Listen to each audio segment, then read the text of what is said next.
with X. Yeah, I don't Uh, know when they did all of the upgrades that went away. And I'm like, that's not an upgrade. That's actually a downgrade. yeah. But I don't know. I have no idea. Maybe I'm hoping they correct it soon. I have no idea when. I don't know if they're even working on it, but Oh, who knows? Oh, no idea. No idea. yeah. But yeah, I did have a interesting conversation with my son this weekend about college. Oh, I did you? told him, I told him I had three wishes for him. One, to Okay. graduate. That's a big one. Two, have fun. Also a big one. And three, for the love of God, do not come back a communist or worse, someone from Massachusetts. Okay, that's the biggest one. That even supersedes the whole graduation thing. I may have buried the lead. No, the only saving grace is yes, he's going to school in Massachusetts, but the school is like 62% male. So he doesn't have a large contingent of Massachusetts white women trying to get into his ear. Hmm. So there is a little bit of saving grace here. He has a chance. And it's a nerd school. They're all Yeah. going to be like him. So there's a chance, even though my son is going to school in Massachusetts, he may come back okay. Maybe. Maybe. I hope. I hope. Well, it the only thing that I found that actually helps is to actually be involved. Yeah. Um, because I used to see this all the time, and it might work, it may not. At least, I know my children tend to be more liberal than I am, but at least they're willing to listen to arguments, and they do hold debates back and forth. And sometimes the debates drift into physics, and then I'm out. I just watch, Um, because I'm not even joking. These kids will actually fight each other over some kind of physics equation and start talking about it like their lives depend on it. And I'm like, it's already been proven. I've seen the theorems, I've seen the axioms, I've seen all of this stuff in trigonometry and whatnot. I understand the this formula and blah blah blah. I don't understand why you guys are fighting over it. No, they're not fighting about the veracity of the formula. They're fighting on which formula is best. Okay, so there's three formulas in play, none of which are related to each other, but they each have their own favorite, and so they start arguing the merits of that particular formula. And I'm like, this isn't shampoo. I mean, I don't Hmm. understand why you're acting this way. But it's kind of funny to watch them do that. They're hilarious to me. Well, So But I think he'll be okay simply because he's very much in tuned with your views, and he understands how things have played out in your state. He yes. understands, a lot of All the the crap that's the, happened in his high school. the mechanisms. Yeah. So I'm pretty sure he'll pretty shielded from I think, yeah, I think for the that. most part, I expect him to come back a little more. Um, but it was funny because the last 5 or 6 weeks we've been watching movies on Saturday. It's like he kind of gets the feeling that this time is slipping away. So every Saturday we pick a movie to watch, and we watched Project Hail Mary Saturday. Ah, ah, ah! Okay. I have been dying to talk to somebody about this movie for freaking ever. It instantly became one of my top 10 favorite movies ever. It has been such a surprise because I've read The Martian, Artemis, and I picked up Project Hail Mary to read, but I wanted to read it after I saw the movie. The Yes. The Martian I actually read before I saw the movie, so it was kind of interesting the way the film ended versus how the book ended, but artistic license, right? Yeah. Um, so, my husband and I were trying to decide on watching a movie, and a friend of mine, Craig Schmuckatelli on Twitter, suggested Project Hail Mary. He said it was very good, and I thought, well, it's Andy Weir, so yeah, let's watch that. I Yeah. expected it to be a more science fiction leaning film than what it really was. I'm not saying there wasn't science fiction. Obviously, there was, Yes. The whole Petrova line thing, but of course. yes. But for me, that was so far secondary. Oh God, yes. For me, it was about how a friendship was forged and how someone was willing to give up one world so that they could save that friendship in another. Yes. And that for me was far more of the story than any science fiction stuff in it.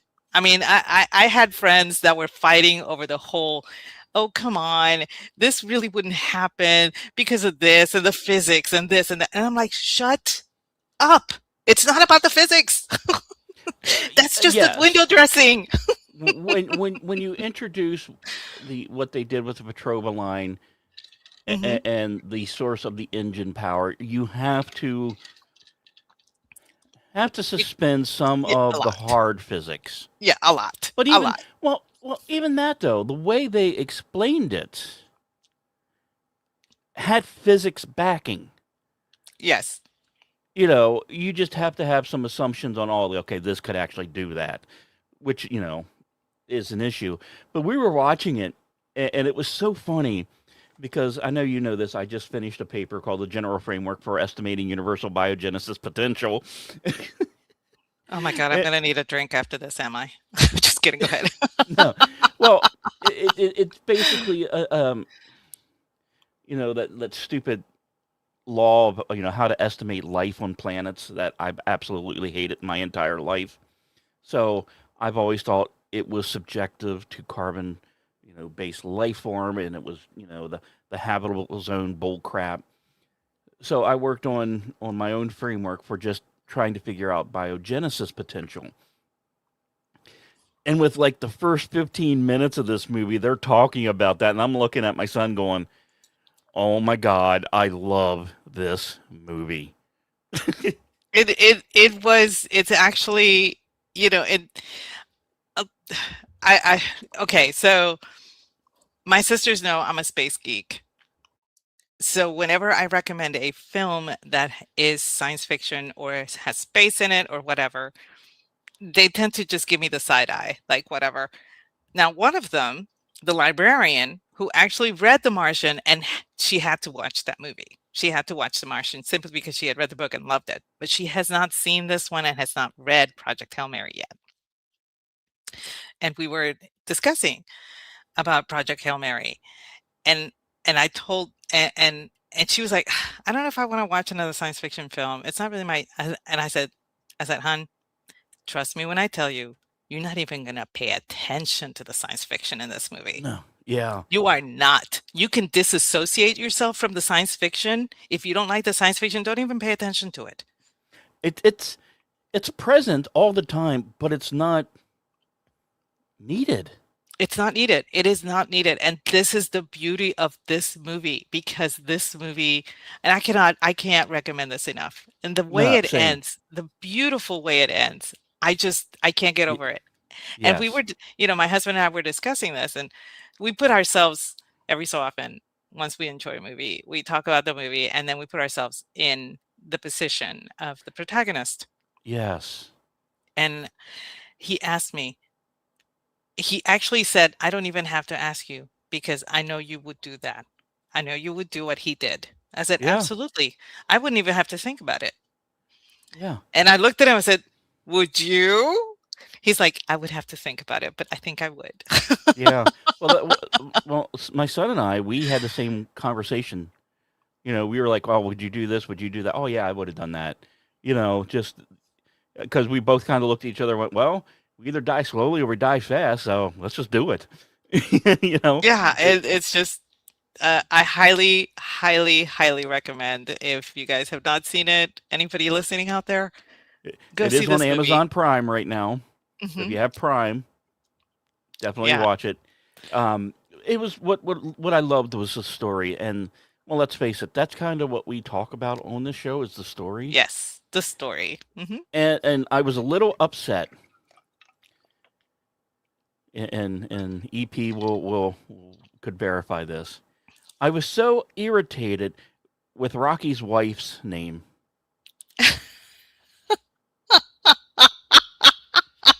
Now I get the whole Adrian thing.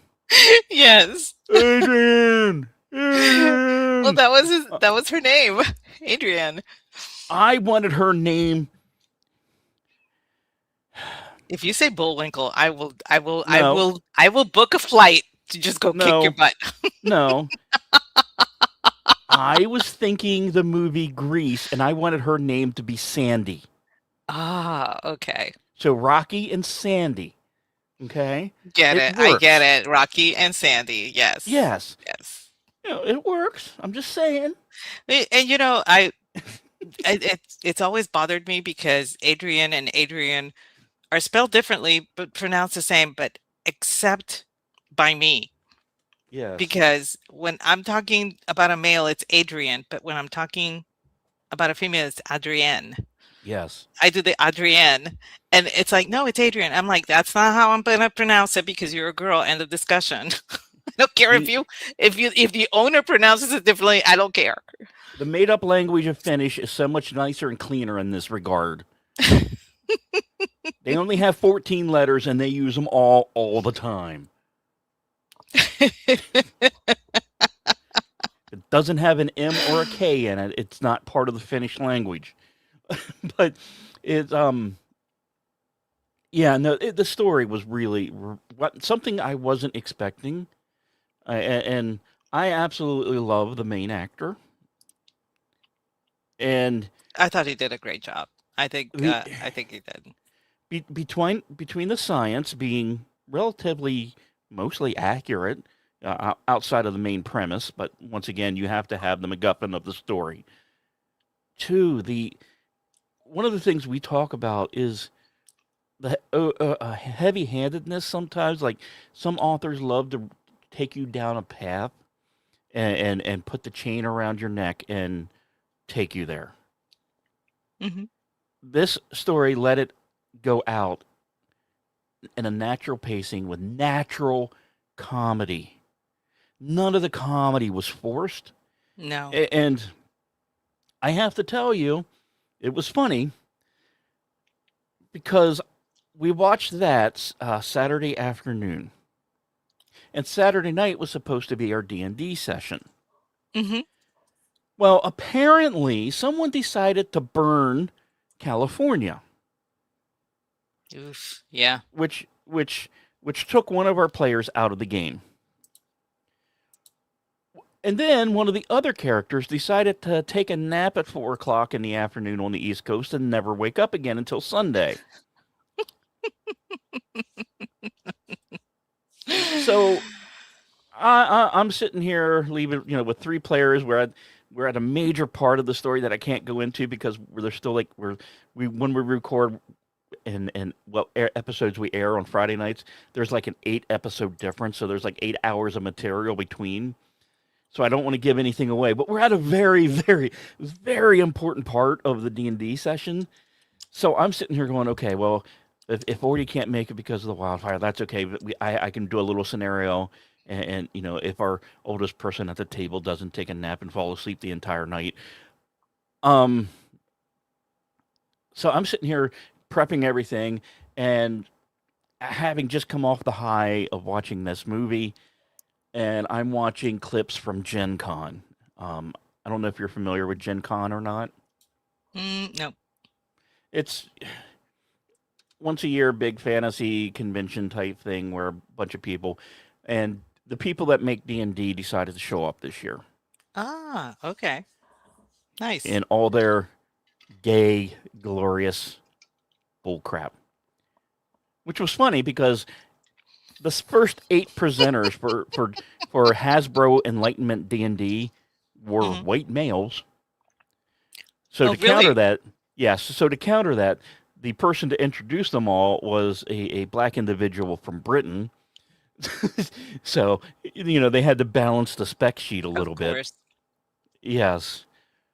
So they're introducing people, and they decide they're going to make the biggest blunder in the world and reintroduce classics like Dragonlance, Forgotten Realms, Dritz Duerden's coming back. Oh, wow. And I'm watching this, and I'm getting angry. They're bringing back Greyhawk. They're bringing back Gary Gygax's horrible son, not the good son, the horrible one who doesn't have a fucking clue on what his dad did, even though he was there. And I'm saying this as someone who is kind of paraphrasing the great Robert Kuntz, who was there with Gary when they helped create the game and helped DM all the games. Even he said that son is the worthless one of the bunch.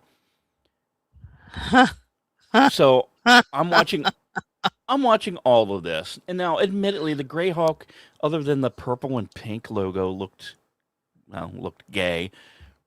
The Dragonlance looked good, but I was really curious why Margaret Weis wasn't there, but Tracy Hickman was. That was kind of like, okay, you could have broke up a little bit of the sausage fest if you brought Margaret out too, but she wasn't there. Dragonlance looks like it could be interesting, but as we've talked on this show, I've did a recent Dragonlance book, and it was woke, so I was not happy with that. But then, and I wish Ordy was in the audience right now, because this segment would make him cringe. They want to bring back Dark Sun. Oh boy. But they're bringing it back as for mature audiences only. That the supplements, the books are going to have 18 and over old style Playboy covering. Mm-hmm. So I'm like, okay, we have some potential here. and then they start showing the art. And I'm like, oh God, no. Please don't go down this path. It is now a lesbian Dune, from what I saw. Oh, that's too bad. They had the opportunity to be more what was his name? The Conan dude, the one that did all that beautiful artwork. Herbert. His name? Yes, thank you. And that would have been a nice throwback, and you were still keeping it, adult, but still a nice throwback, and people could identify with that still. And it would be artistic. Yes. And excuse me, I had to cough for a minute. So I was like, oh my God, really? Really? Now, Ordy has played a lot in Dark Sun. I have dabbled in it. I've read all the Dragon magazines with it. I have a couple of their books. So that night, I decided to pick up one of the books that I had that I'd never read from Dark Sun, because it was never an environment that I enjoyed. I prefer the more Arthurian, legend, the higher fantasy, the Tolkien. Dark Sun is none of that. So I decided to pick up the book and ended up reading the book Saturday night into Sunday morning. And it made me angrier. So I'm gonna hop right into the part you've been waiting for, because I had fun reading this last night. I had a lot of fun reading this last night. So the book is called The Outcast by Simon Hawke. And I started with an angry phase. And I wrote 33 years before Wizards of the Coast brought Dark Sun back to Gen Con with a trailer that looked as if somebody had parked a science fiction convention on top of a tier. Simon gave us Outcast, the first book of the Tribe of One trilogy. And once again, if it wouldn't have been for Gen Con, I actually had a completely different book picked out that, never did write out the book report on, but I did read 2 weeks ago. So, for the record, the new Dark Sun is not out yet, but it is still officially on the continent of Athas. You have Sorcerer King, psionics, Dying Land, and people treating a full water skin like a retirement account. But for some reason during Gen Con, someone at Hasbro showed up and said, we can make it more futuristic than the brutal sword and sandal wasteland that I remember.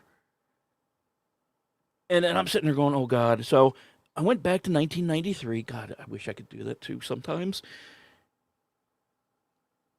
And started reading the novel. So the book, for a name of you that remember, was published by TSR. And I am going to talk about the majority of the book because it's relatively easy to describe what happens in this book. So we're going to talk Sorak's origins, the voices in his head, the sword, the conspiracy in Tyr, the death of Tigra, and where the story leaves Sorak and Ryanna, because this is only book 1 of 3. If you want to read any of it without knowing any of this, it's okay. Pause the podcast, go take a couple hours or a couple days, come back. But it's important to remember Dark Sun is not just another D&D campaign. The world itself was dying. Metal is scarce in the original Dark Sun. Not according to the newest Foundation that looked like Dune on drugs. Well, more drugs than the original Dune, but also with the more future. And never mind, I'm losing myself.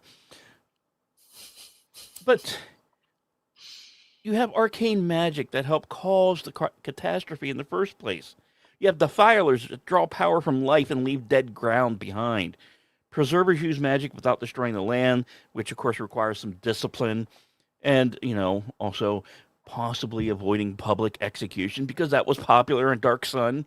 They did not shy away from any of that. You have sorcerer kings who rule city-states. But here's the most important part that I think Dark Sun should be remembered for, and I know will not be discussed in the new one.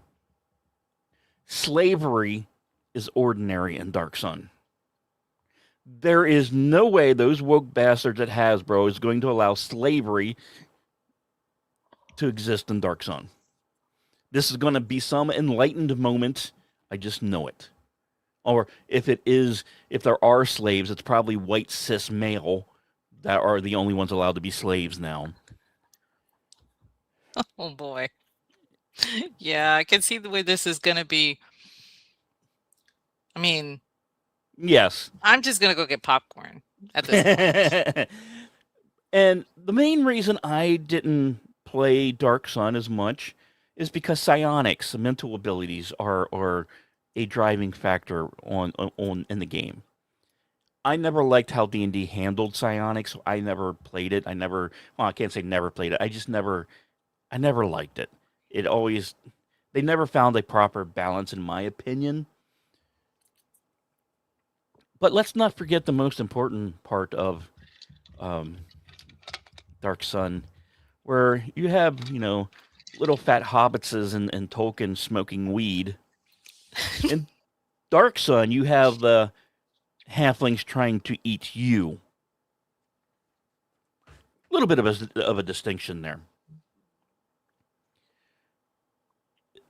Mm-hmm. So as I'm reading this book, I'm sitting there going, "Oh God, this is so not modern. This is." I'm actually I'm starting to love the old game I never really played much because you don't roll into the town or the continent with a cheerful gnome artificer or a dragonborn this or that, a tiefling bard, and 6 pages of reassuring character options.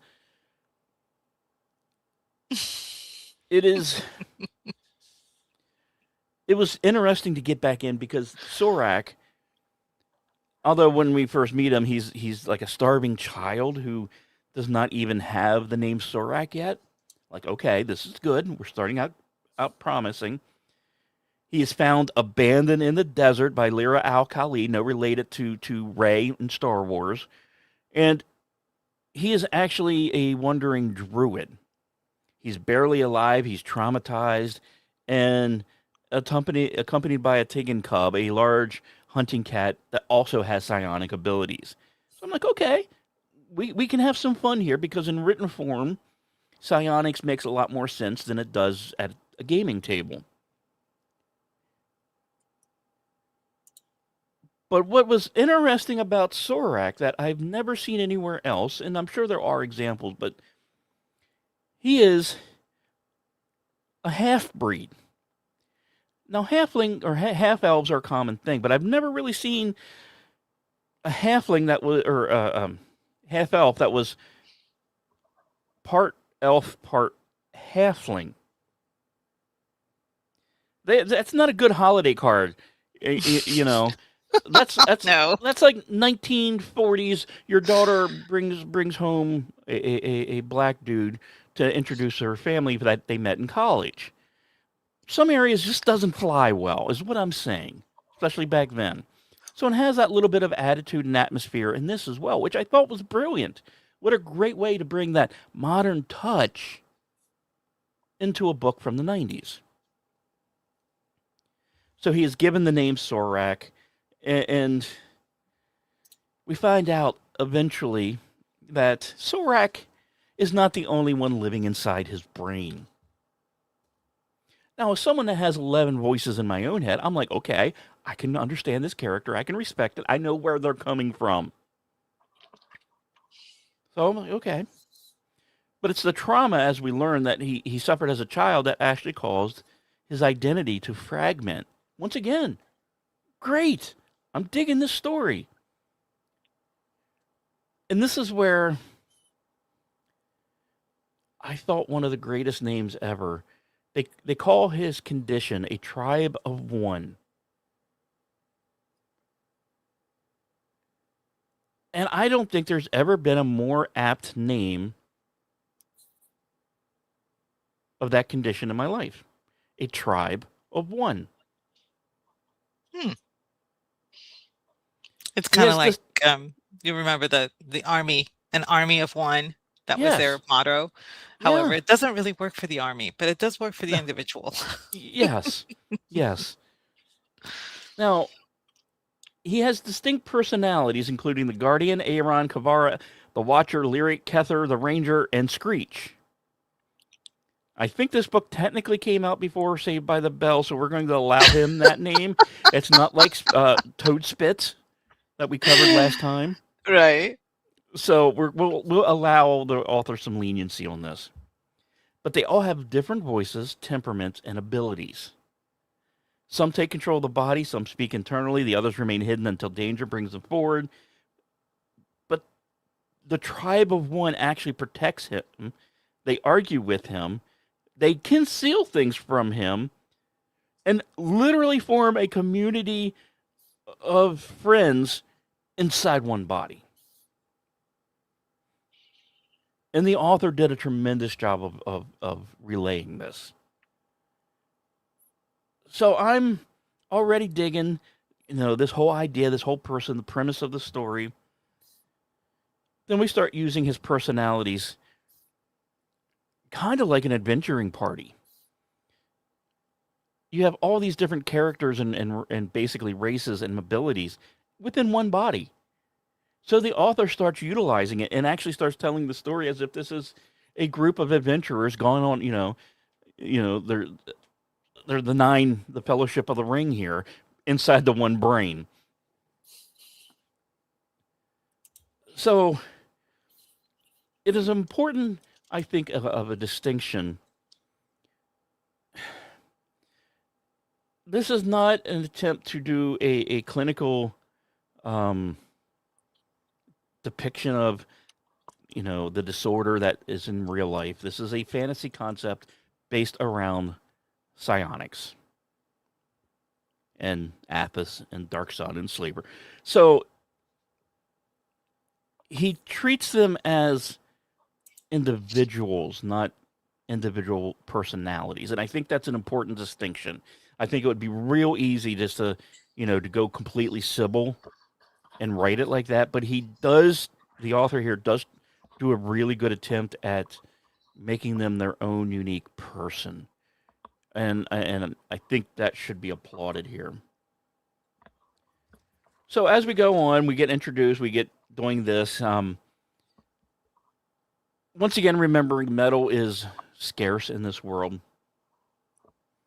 So him and a couple other people, they go and they start doing these things and start finding adventures and you know, trying to find out what's going on with the plot that we'll eventually get to. They're trying to get to the Veiled Alliance. And while they're doing that, Sorik, the main characters, take they take work at a gaming house called the Crystal Spider. Its owner, Krista, hires him to identify cheats. Which, let's face it, he has heightened senses, psionic abilities, and several silent observers inside his mind. That makes him probably a little overqualified for this job. And during this time, the scenes work because Sorak must navigate people rather than monsters. He understands discipline, he understands danger, but he doesn't understand a city full of people that bluff, that have greed, and that have severely hidden loyalties. So Krista helps him connect to the Alliance and really, start dealing with the Templars' plans and some of the other plot. And I'm going to try not to go too much because it was such a fun read. I strongly suggest someone that has this book or access to it reread it. The victory eventually cost Sorak dearly. Surviving leader of one of the raiders kills one of the other characters with basically a simple arrow.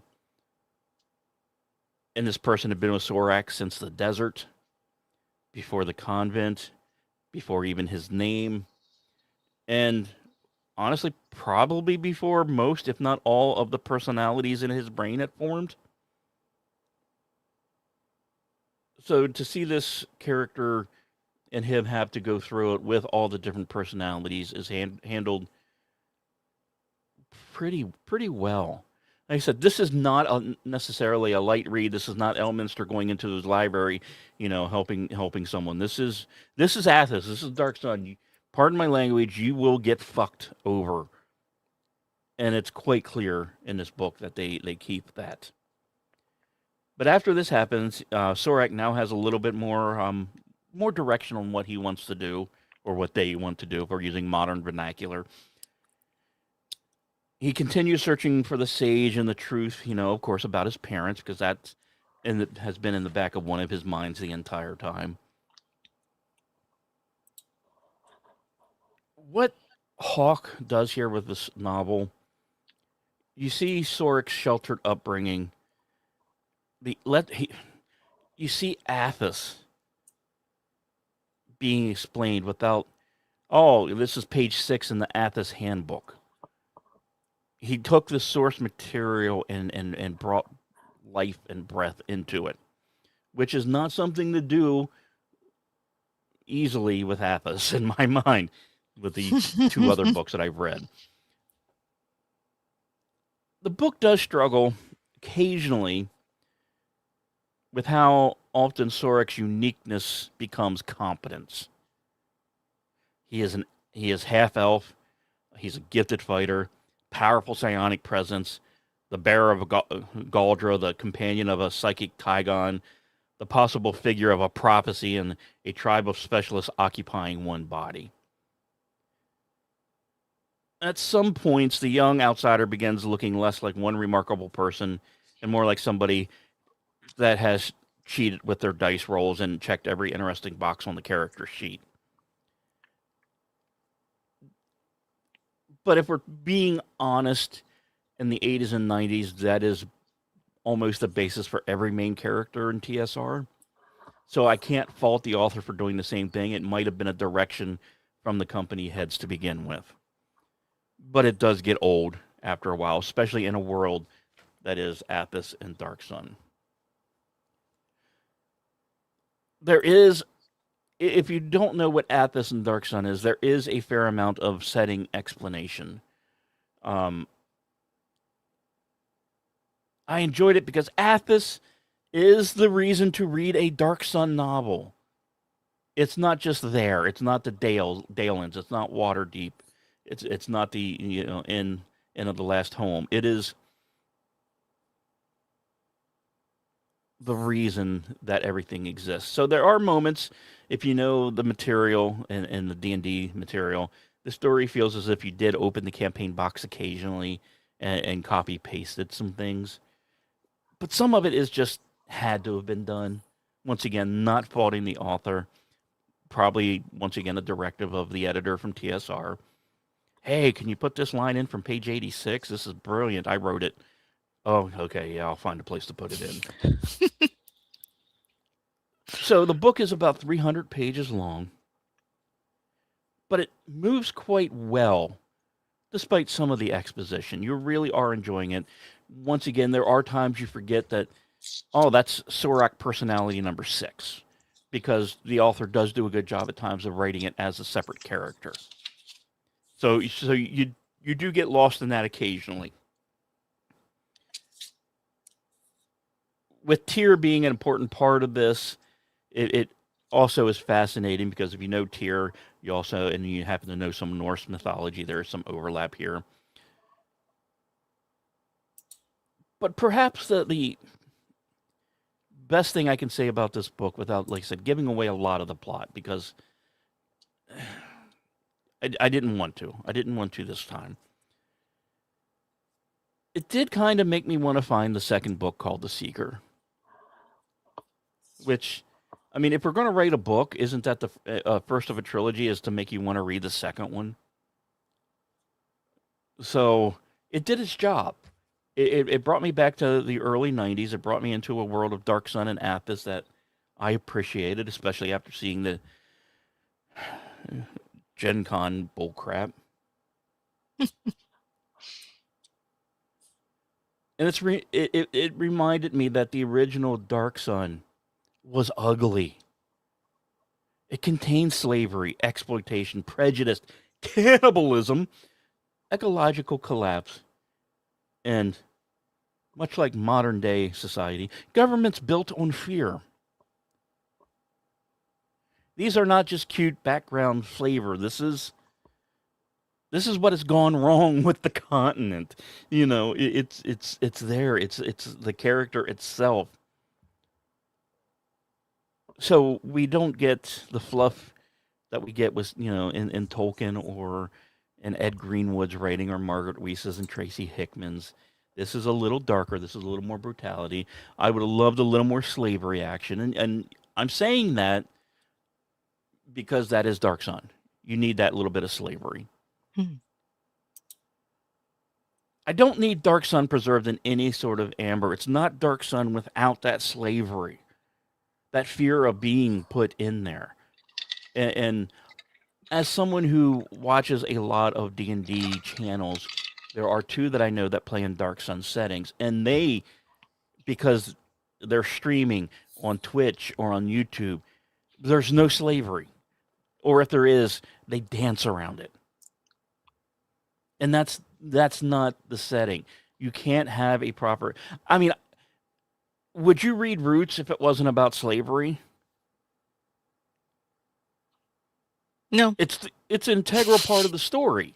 That's pretty much what, yeah. So, I know authors like to shy away from it because unless you've experienced, it's hard to write at times. But the truth is, it is one of the key components of the realm and should have been done a little bit more. And because I think it could have been done a little bit more, I am only giving Outcast 7 full water skins out of 10.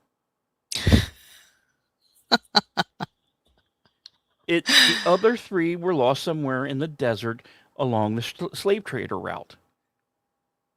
I think, a little more brutality, a little more slavery would have made this an even better book. But I understand 90s was the beginning of the Age of Enlightenment, and it was harder to do, even though they had an entire campaign based around it. But writing it for the public, So, there were some key misses, but overall, it was such a good read, especially after, I'm probably being a little harsh because I had just got from watching Project Hail Mary, but I also probably went biased in the other direction after watching the crap at Gen Con and what they're doing to it. So I think my 7 out of 10 is a fair rating for a book from '93 that could have been better. Now, do you think if you had read it in 93, would this have gotten a higher rating? No, Okay, that's no. fair. Um, I probably would have given it a lower rating, So only because I didn't quite have an understanding of Sybil. You know, having mhm. met someone after this book was written that had multiple personalities, and no, I'm not talking about my first wife, though she may qualify.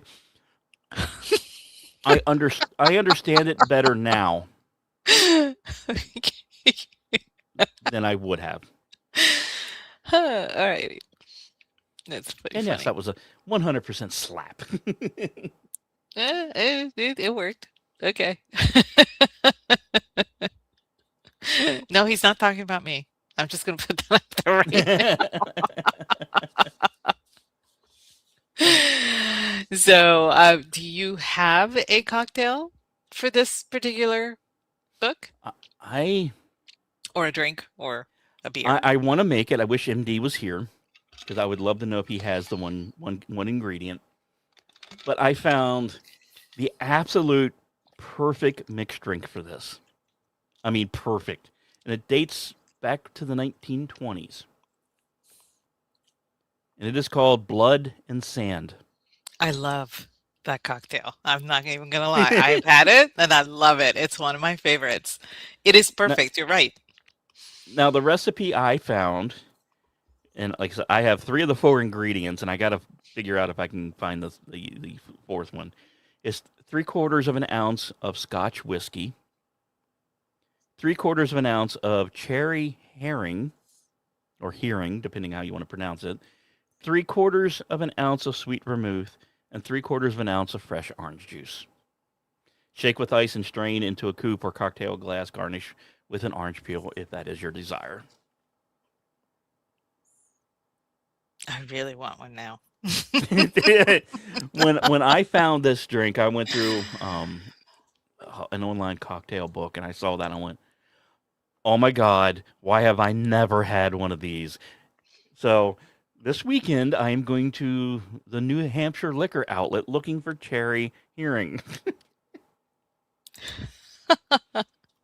I'm sure that you can, if not, there are several variations that you can do Yes, with the blood and sand. If I recall correctly, it was named after a Rudolph Valentino movie, yes, right? Okay, so yes, I'm yes. not, yeah, But and out of it 28 episodes, this is the best pairing I have found to date for my it book. is perfect actually.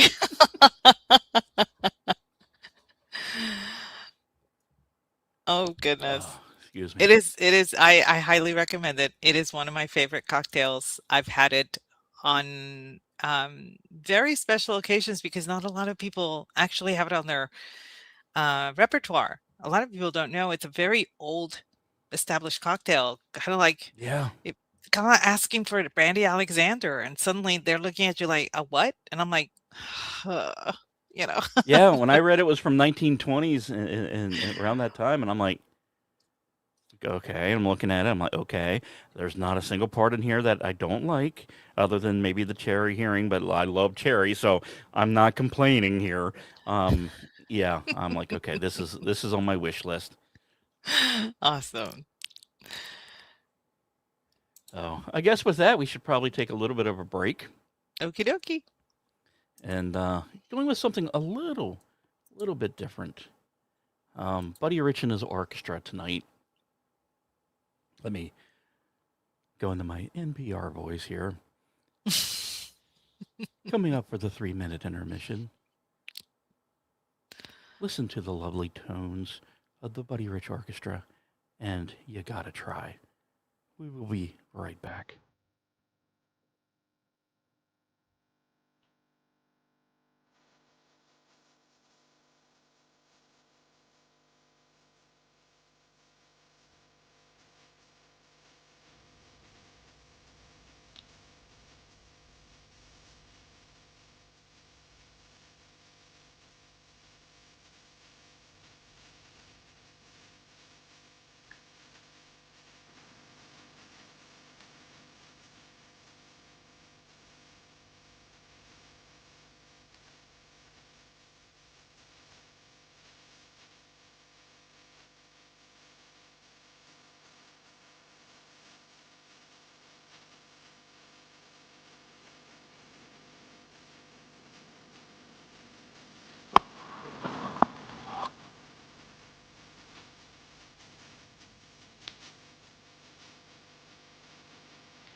And welcome back. I hope everyone was enjoying that.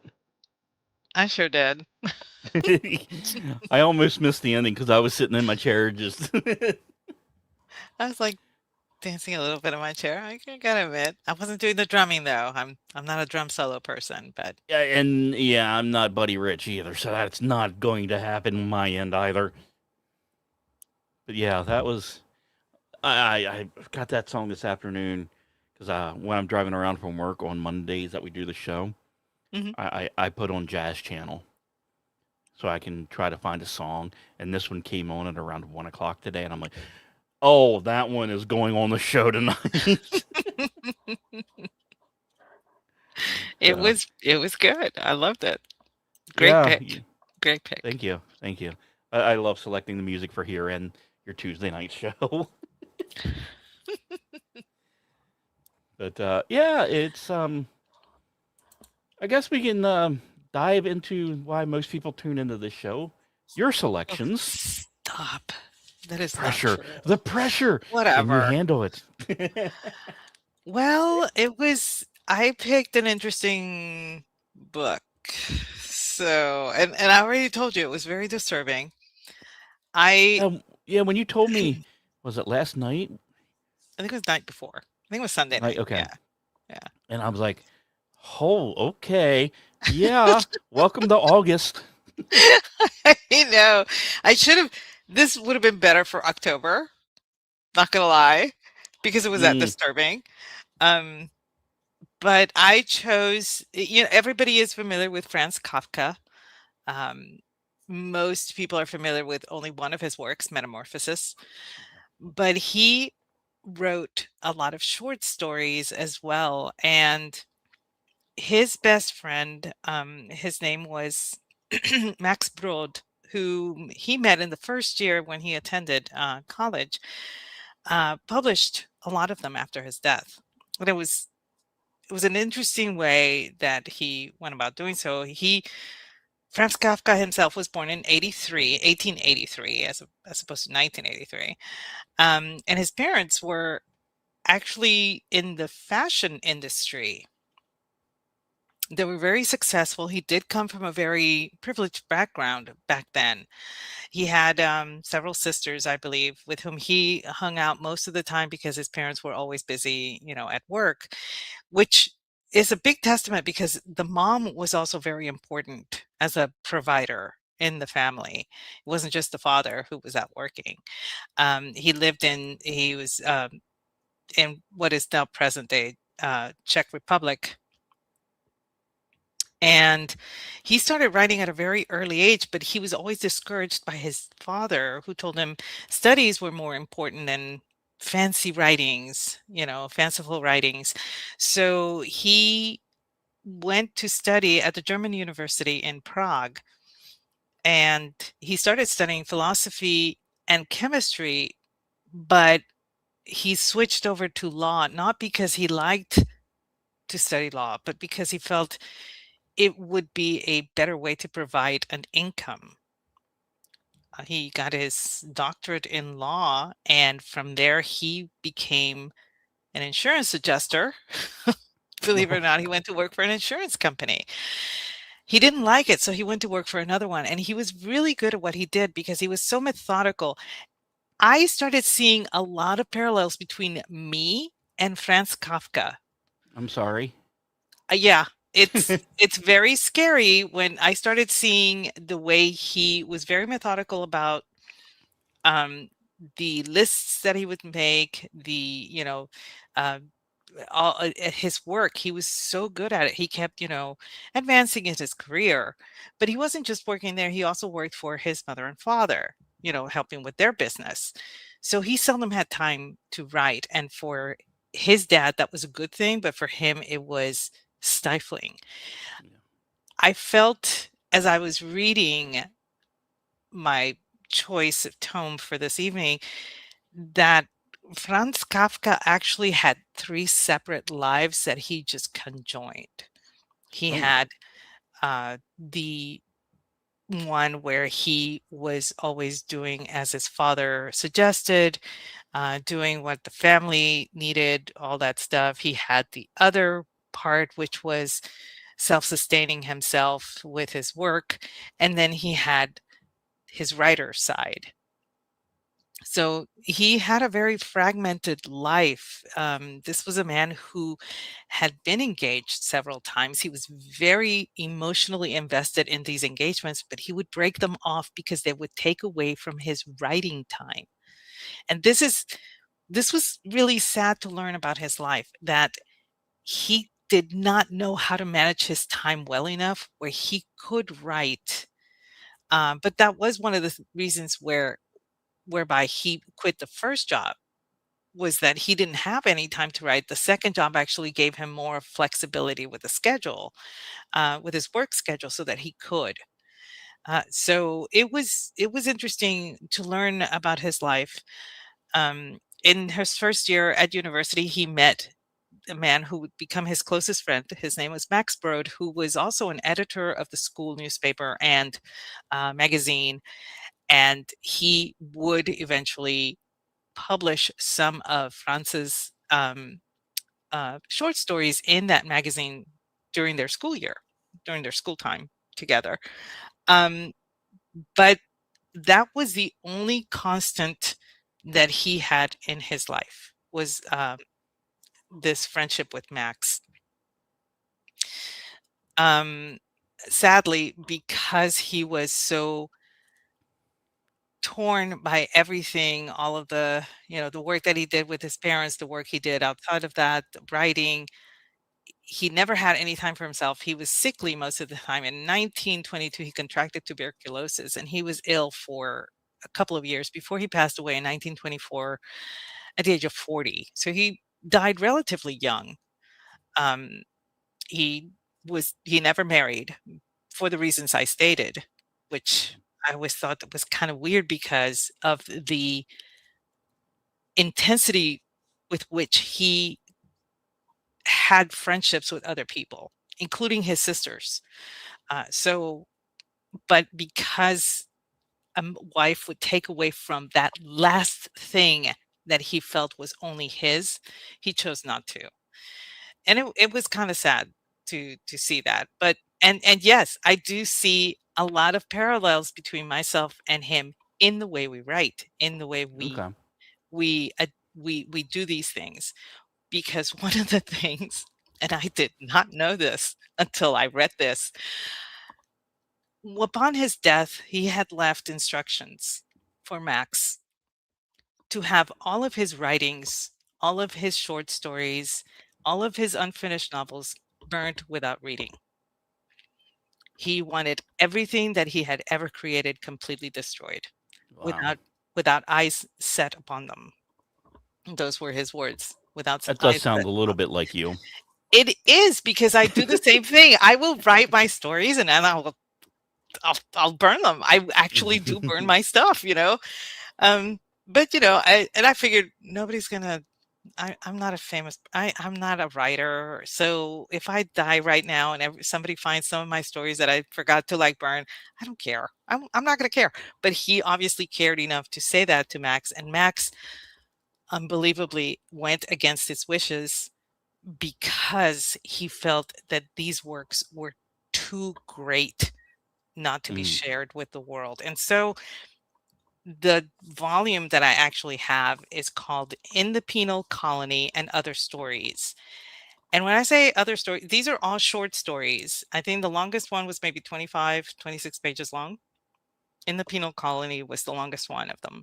Mm. But when I say this was disturbing, I'm being kind. Okay. Uh-oh. Uh-oh. I never read Metamorphosis. I had the option to read another tome, Aldous Huxley, and so I read Mm. that instead. I fell in love with. I think that is my favorite dystopia, is Brave New World, to this day. But in retrospect, I'm wondering what would have happened, sliding door style, if I had read Metamorphosis. And I'm telling you right now, my life would have been completely different, because the way this man writes is, I keep saying the word disturbing, but it's more than that. It really is more than that. Um, and I'll give you, I'm not going to review the entire book.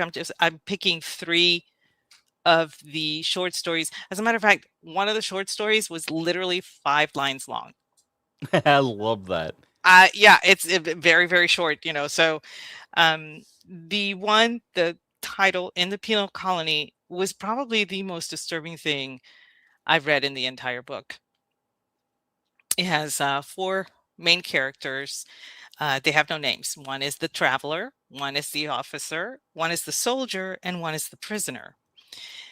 And the traveler has been invited from overseas, from a European country, to this island that happens to be a penal colony, because they want the new commissioner wants the traveler to review the process by which prisoners are executed.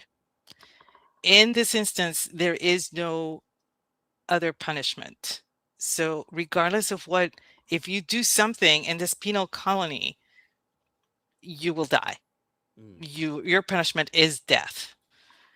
And so the traveler comes and he is talking with the officer. The officer is a remnant from the previous commissioner who passed away.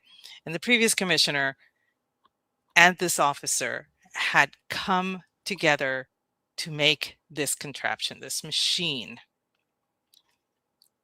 that would actually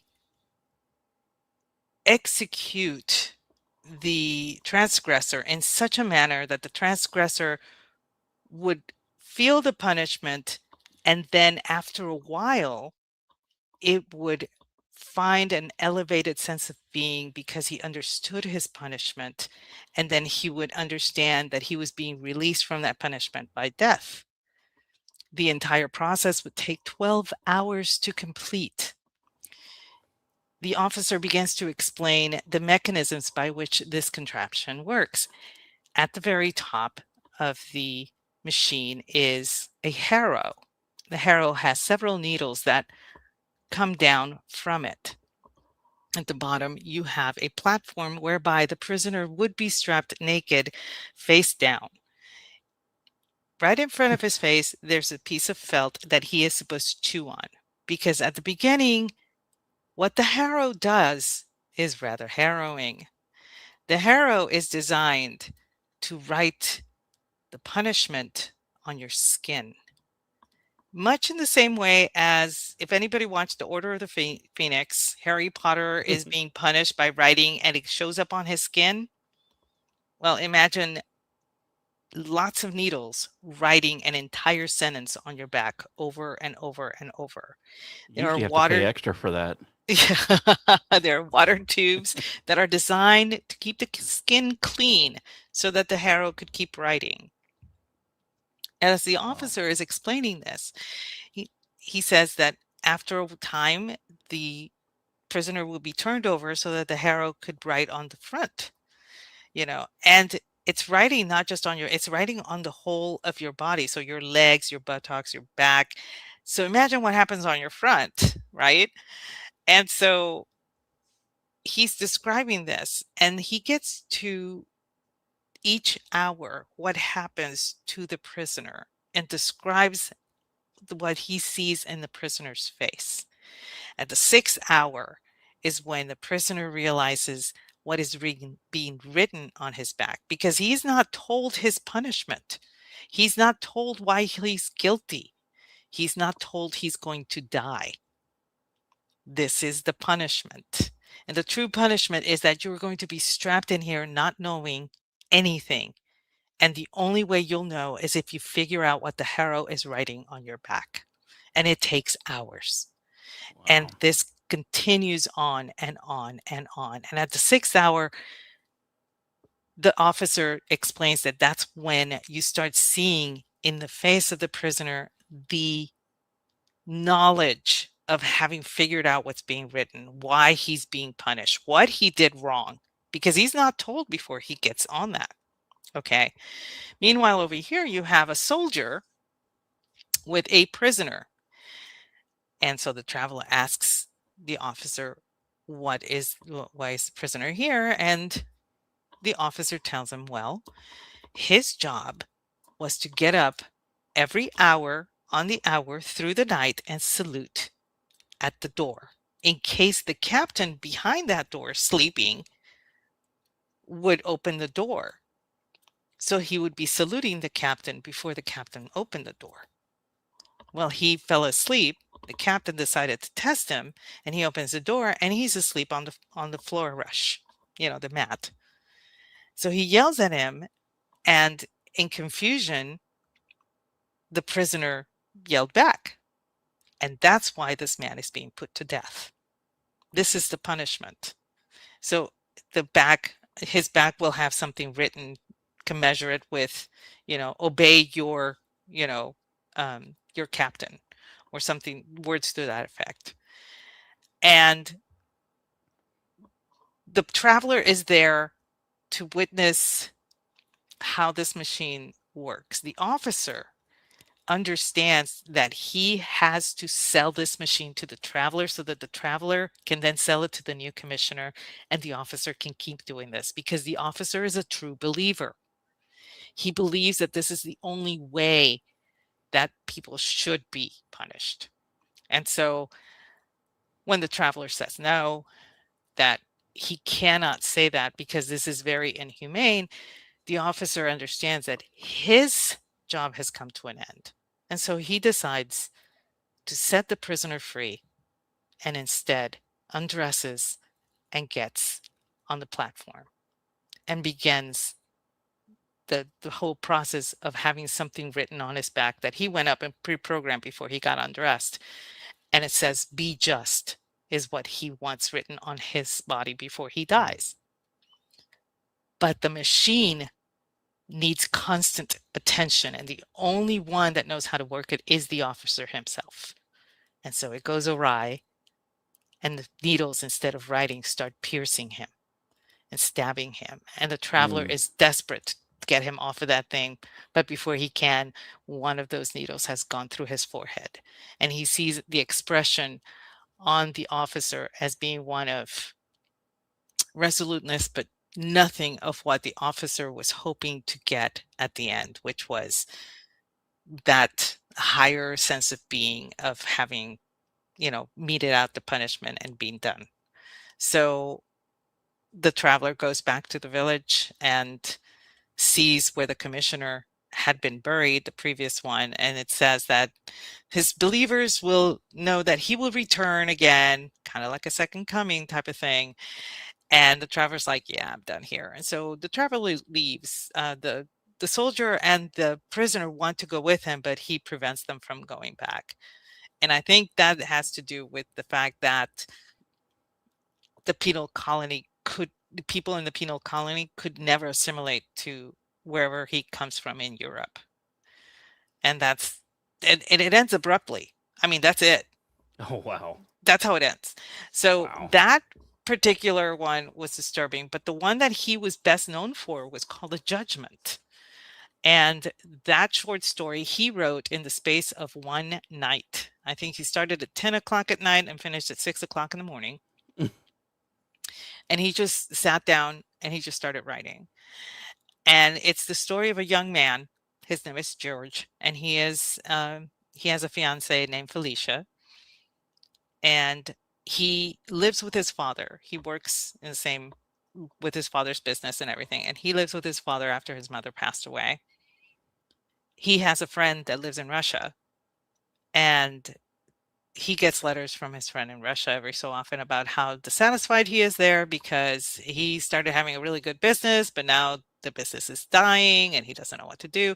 And keep in mind, he wrote this after the revolution. So it kind of tracks. He wrote this one, I believe, in 21 or somewhere about there, 22 maybe, before he got really sick. So this was after the revolution, which kind of tracks as to why his business is not doing well there. And he goes on to talk about, the winters there, blah, blah, blah. George is writing back to him, talking about how things have really not changed, but he's very reluctant to talk about the changes that have gone with him, meaning his engagement to Felicia and, being living with his dad and all that stuff. So he goes to meet Felicia and he's talking to Felicia and she's like, "Why haven't you told him if he's such a good friend?" And he says, "I don't want him to feel bad that I have a happy life and he doesn't." And Mm. she says, "He's going to be my friend too. You need to tell him, and maybe this will make him happy enough to come back." And so he decides to go home. He writes the letter. Before he can post it, he goes to visit his dad in his father's rooms. And one of the things that I thought was really neat about this story is that when he's writing the letters, his window is completely open and there's a breeze and there's light running through it and everything. And when he goes to see his father's window is shut. There's no light coming. There's barely any light in the room. The room is dark. It's very dingy and stuff. So there's a contrast between the two personalities. He goes on to tell his dad, he checks on his dad and tells his dad that he wrote a letter to his friend in Russia. And the father's like, "What did you say in the letter?" He says, "Well, I decided to tell him about my engagement and, how things are. And maybe that will convince him to come, whatever." And then there's a switch. And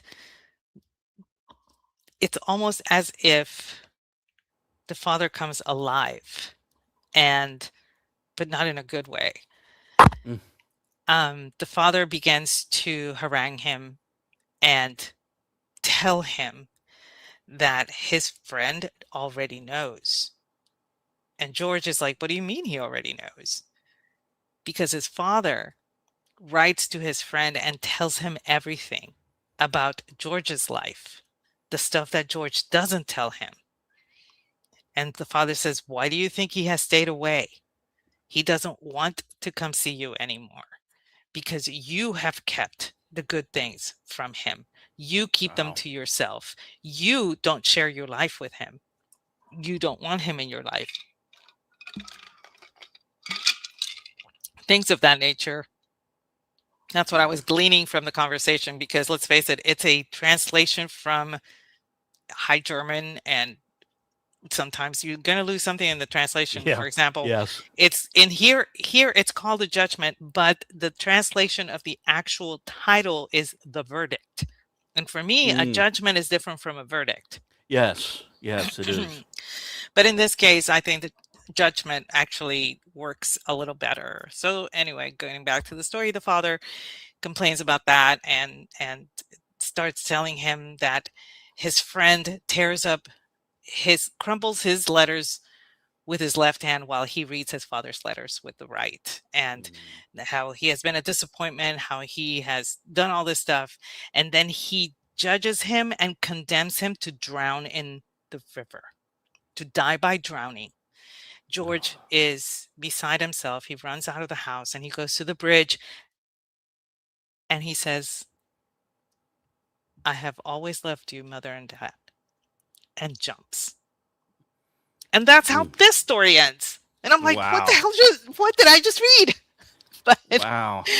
And, yeah, and here I thought October of Scargill. I know. This one was really hard because this story is actually the closest to a biographical story that he ever got. His father was a very authoritarian figure in his life, and he always did what his father told him to do. So in this case, him jumping and drowning, it's because his father told him to do so. So, um, that was kind of shocking for me. And I think the third one, and I'll be quick about this one because we're coming up. I don't think we have a show after us. No, we don't. But this one was called 11 Sons, and it's about a man describing each of his 11 sons. And it was very interesting because there were three things that I saw with that particular story. As he described each one, I got the feeling that he was describing each stage of life in his life as he grew into a mature human being. But I also got the feeling where some of the sons were featured as a virtue and some of them were featured as a vice. And then on top of that, some of the virtues were not that great, and some of the vices were not that bad. So it was murky in that whole way where you have my seventh son is the most well-adjusted or whatever, Yeah. and whereas, he talks about whatever virtue he's describing in his son, but then he denigrates that virtue. And then another one has a vice, but he glorifies the vice. And it was very interesting in the way that he wrote that particular story, and that one kind of stayed with me because I could see whereby those stages in life that you are taking, that you're reading somebody's stages in life as you're reading about the 11 sons, they can reflect on your stages in life and you can Right. see yourself in them. And then you start thinking, was I virtuous or did I fall into a vice? And was the vice bad? Is it necessarily bad to have a vice? Is it necessarily good to be virtuous? It makes you question it yourself. That was really interesting. And I'll throw this one in. There was a short story, 2 pages long, called A Fraticide. Yes, a fraticide. Interesting. This man, Schwartz, wants to kill his friend for the sake of killing him.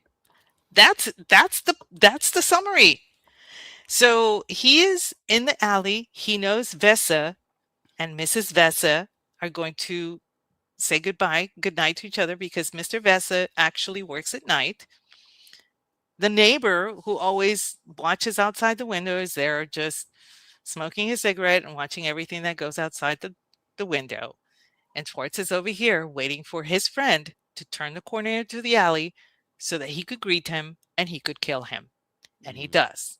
He kills him and he describes how he kills him, how he takes the knife and plunges it into his throat and then plunges it into his heart and then his stomach. And suddenly you see the witness running out of his home saying, I saw what you did. I saw everything. I saw everything. He doesn't run away. He just wanted to kill his friend for the sake of, he wondered what it would be like to kill somebody. The Ugh. wife comes running out when she hears the commotion. She falls on her husband. She's trying to revive him and everything. And there's the cop running up, seeing everything and just hauling the guy away. And that's how that story ends. I'm like, holy crap, this guy was just like, and I want to say, like I said, no amount of absinthe could have could have blossomed into this stuff. I don't know what Franz Kafka was doing. I have no idea, but his writings are so different and so fractal. I don't know. There's so many facets. It's so fragmented. Yeah. It's like fractals, man. It's like fractals. And I'm just like, I try to make sense of everything.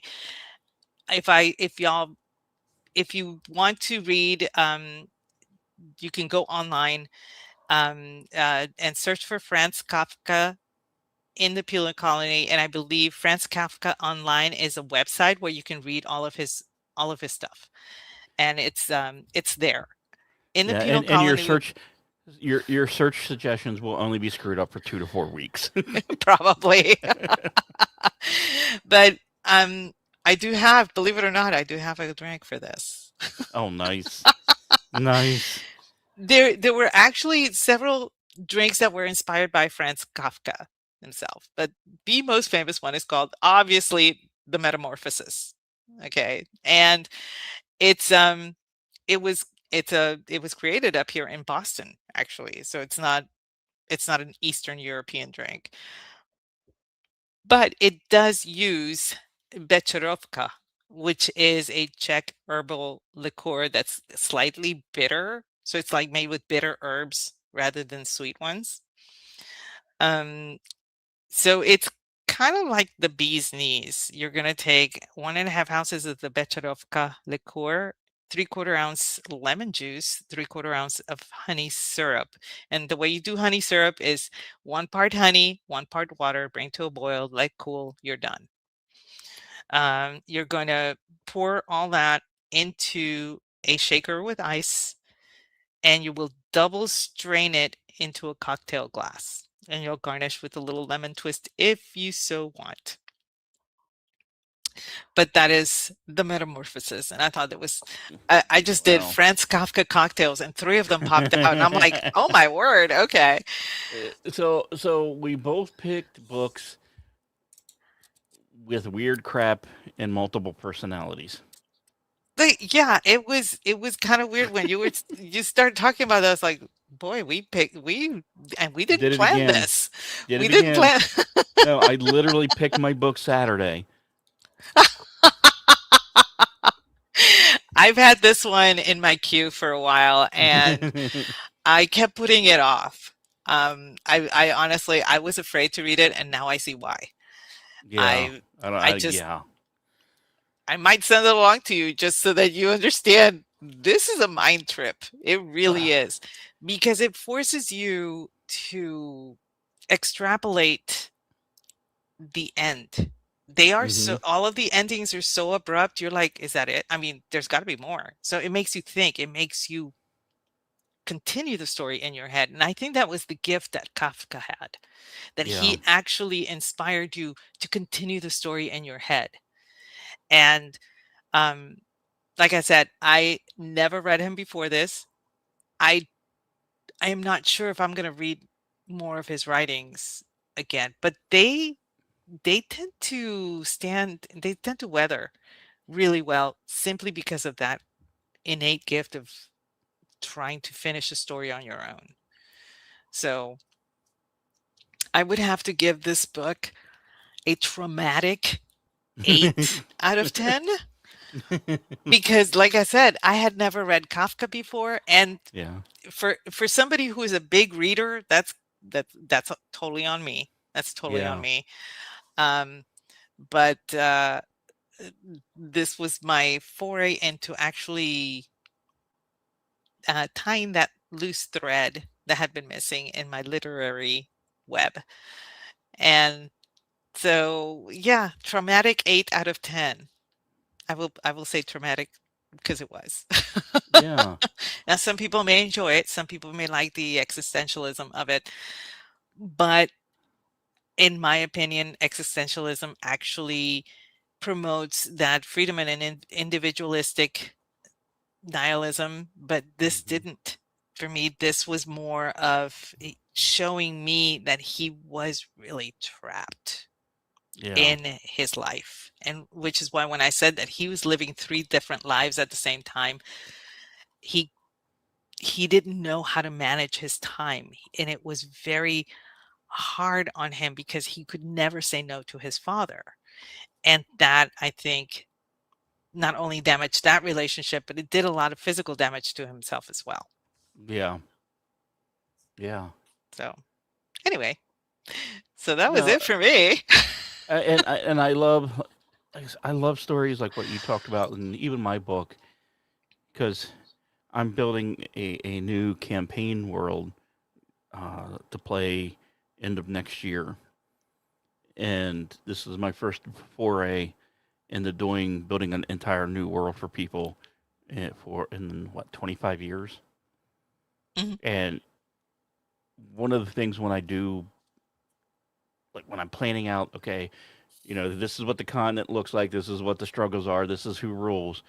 I always love to give them unique personalities, and with what you're talking about tonight and with my multiple personality individual, I'm sitting there, I think I need to rewrite one of my rulers to have some of these issues. And I think that's what's great about reading books in general is the Mhm. inspiration it gives you, and using it, and whether it's in your work life, your real life, whatever, and or D&D life or something of that nature. It's inspiring. I hope people were inspired by at least one of our options tonight. Hope so. If not, what's wrong with you? So, thank you all We actually did it on the first Monday of the month. Yay, us. Yay. I know. I know. We did it. We did it. We'll see how September goes. Oh, that's funny. Hopefully, Considering hopefully we'll I go well. considering I actually will have a lot more time being freed up here in the next 13 days. Um, yeah, we should be a lot better going forward. So I guess that leaves Aggie. Are you going to be anywhere this week? And if so, can you tell us about it? Well, you can find me at X pretty much every day at Aggie the Barkeep. And on Tuesdays, 8:30 p.m. Eastern, you can find me doing the Cocktail Lounge with the ever suave Brad Slager. On Fridays, 8:30 p.m. Eastern, you can find me doing He Said, She Said with the awesome Rick. The second Tuesday, excuse me, I always mess this up. The second Wednesday of every month at 8 p.m., the guys get together for toxic masculinity, and I bring the drink of the week. And of course, the first Monday of every month, you and I get together and do Spirited Books at 8:30 p.m. Eastern. Yes, yes. And if I can finish the book I'm reading, it has like 800 pages, and that's hopefully will be my next book. So we'll see how that goes. I know 800 pages. I should probably do a 3-month special on it. But you can find me nowhere. Friday night, you'll replays or the recordings of Curse of Stephanos. And honestly, Sunday you may catch me doing a special Asgard North, but until the week of or the evening of the 21st or 22nd, I'm probably not doing anything.